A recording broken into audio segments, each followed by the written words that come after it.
नमस्कार मित्रांनो, आज आपण 15वा पाठ बघूया. एक अपूर्व सोहळा.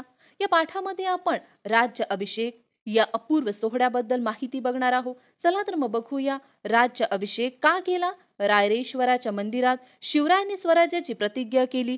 स्वराज्य स्थापनेच्या कार्यात त्यांच्यावर कितीतरी संकटे आली, पण त्यातून शिवराय मोठ्या शौर्याने आणि चातुर्याने पार पडले. बाजीप्रभू, मुरारबाजी, तानाजी इत्यादींनी स्वराज्यासाठी लढता लढता आपले प्राण वेचले. शेवटी स्वराज्य उभे राहिले. शत्रूवर वचक बसला. या स्वराज्याला सर्व राजेरजवाड्यांनी मान्यता द्यावी म्हणून शिवरायांनी राज्याभिषेकाची योजना आखली. शेकडो वर्षानंतर सर्व धर्मांना समान वागवणारा, प्रजेला न्याय व सुख देणारा राजा महाराष्ट्रात निर्माण झाला होता. स्वराज्य निर्माण झाले होते. हे जगाला कळायला हवे म्हणून शिवरायांनी राज्य अभिषेक करून घेण्याचे ठरवले. हे त्यांनी स्वतःच्या सुखासाठी किंवा वैभवासाठी केले नाही, तर हे केले स्वराज्य भक्कम करण्यासाठी. स्वराज्याची राजधानी बघूया. शिवरायांनी राजधानीसाठी रायगडाची निवड केली. हे लक्षात राहू द्या. राजधानीसाठी शिवरायांनी कोणत्या गडाची निवड केली? रायगडाची. रायगड हा मजबूत किल्ला होता. रायगडावरून स्वराज्यावर देखरेख ठेवणे सोपे होते. शत्रूवर नजर ठेवणे सोयीचे होते. चिपळूणला जाऊन शिवरायांनी आपल्या सैन्याची पाहणी केली. प्रतापगडाच्या भवानी देवीचे दर्शन घेतले. तिला भक्तिभावाने सोन्याचे छत्र अर्पण केले. समारंभाची तयारी बघूया. नंतर शिवरायांनी सोन्याचे सिंहासन तयार करून घेतले. त्याला मौल्यवान रत्ने जडवली. त्यावर शुभ्र छत्र बसवले. राजे रजवाडे, विद्वान ब्राह्मण व हाताखालचे सरदार, कामदार यांना आमंत्रणे गेली. राज्याभिषेकाची पौरोहित्य करण्यासाठी काशीहून गागा भट्ट आले.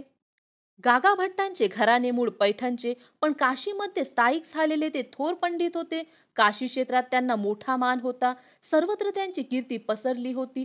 सप्तगंगा आणि समुद्र यांचे जल आणण्यासाठी माणसे गेली होती. राज्याभिषेकाची तयारी शिवरायांनी यथासांग केली. रायगडावर सुमारे 50,000 माणसे जमली.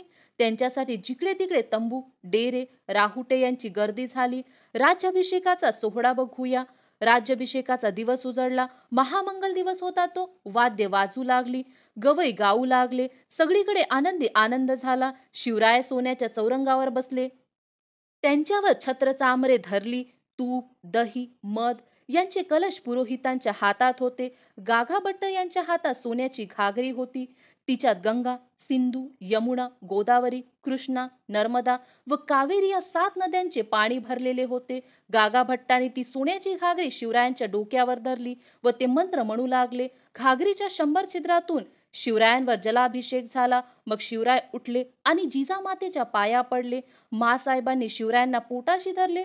त्यांच्या डोळ्यातून आनंदाश्रू वाहू लागले. त्यांनी गेलेल्या 30 वर्षाच्या कष्टाचे चीज झाले. शिवबाच्या जन्माआधीपासून त्या माऊलीने मणी धरलेले स्वप्न आज साकार झाले होते. आईचा आनंद अश्रुवाटे बाहेर पडला. शिवरायही गहिवरले. धन्य मासाहेब, धन्य शिवराय. शुभ मुहूर्तावर महाराज सिंहासनावर बसले. त्यांच्याजवळ महाराणी सोयराबाई व युवराज संभाजीराजे बसले. तसेच अष्टप्रधान त्यांच्या दोन्ही बाजूंना उभे राहिले. गागाभट्टांनी सोन्या मोत्याच्या झालरीचे छत्र महाराजांच्या डोक्यावर धरले व ते मोठ्याने म्हणाले, क्षत्रिय कुलावतस सिंहासनाधीश्वर श्री शिवछत्रपती यांचा विजय असो. सर्वांनी जय जयकार केला. गळागळांवर तोफा झाल्या. सर्व महाराष्ट्रभर शिवरायांचा जय जयकार झाला. अशा प्रकारे सन 1674 मध्ये शिवरायांचा राज्याभिषेक झाला. त्या सालापासून महाराजांनी राज्याभिषेक हा शक सुरू केला. शिवाजी महाराज शतकर्ते राजे झाले. त्यांनी आपली स्वतंत्र नाणी पाडली. निरनिराळ्या देशांचे वकील या समारंभास हजर होते. इंग्रजांनी ऑक्सिडेंट नावाचा आपला वकील नजराना देऊन पाठवला होता. शिवरायांच्या राज्याभिषेकाची हकीकत सर्व जगाला समजली. शिवरायांची कीर्ती सर्वत्र पसरली. शिवरायांचा राज्याभिषेक कधी झाला? 1674 मध्ये. हे लक्षात राहू द्या. ऑक्सिडेंट यांचं नाव काय होतं?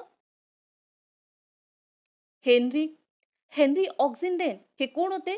हे इंग्रजांचे वकील होते आणि इंग्रजांनी हेनरी ऑक्सिडेंट यांना शिवरायांच्या राज्याभिषेक समारंभाला पाठवले होते. आणखी एक गोष्ट, हेनरी ऑक्सिडेंट हे कोण होते?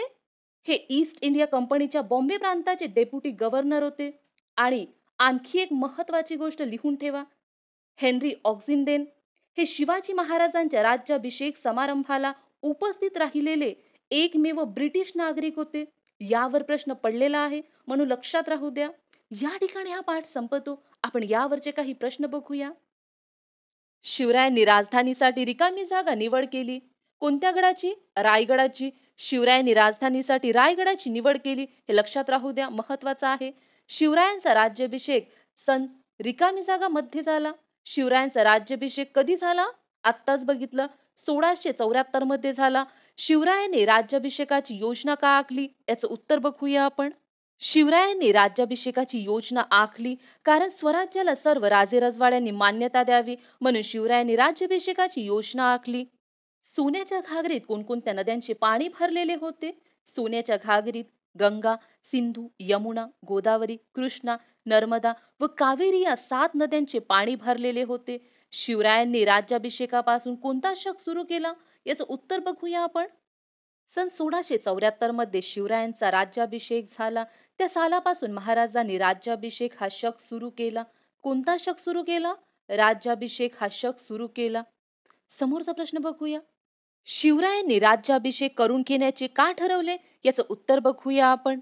शिवरायांनी राज्याभिषेक करून घेण्याचे ठरवले कारण शेकडो वर्षानंतर सर्व धर्मांना समान वागवणारा, प्रजेला न्याय व सुख देणारा राजा महाराष्ट्रात निर्माण झाला होता.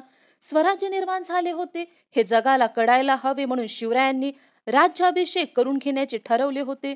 समोरचा प्रश्न बघूया. शिवरायांनी राजधानीसाठी रायगडाची निवड का केली? याचं उत्तर बघूया आपण. शिवरायांनी राजधानीसाठी रायगडची निवड केली कारण रायगड हा मजबूत किल्ला होता. रायगडावरून स्वराज्यावर देखरेख करणे सोपे होते. शत्रूवर नजर ठेवणे सोयीचे होते, म्हणून शिवरायांनी राजधानीसाठी रायगडाची निवड केली. समोरचा प्रश्न बघूया. माँसाहेबांच्या डोळ्यातून आनंदाश्रू का वाहू लागले? माँसाहेबांच्या डोळ्यातून आनंदाश्रू वाहू लागले कारण माँसाहेबांनी केलेल्या 30 वर्षाच्या कष्टाचे चीज झाले होते.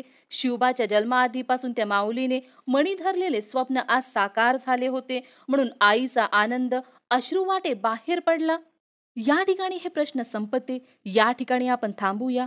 आजची माहिती तुम्हाला आवडली असेल तर व्हिडिओला लाईक करा, शेअर करा आणि कमेंट करून नक्की सांगा. थँक्यू.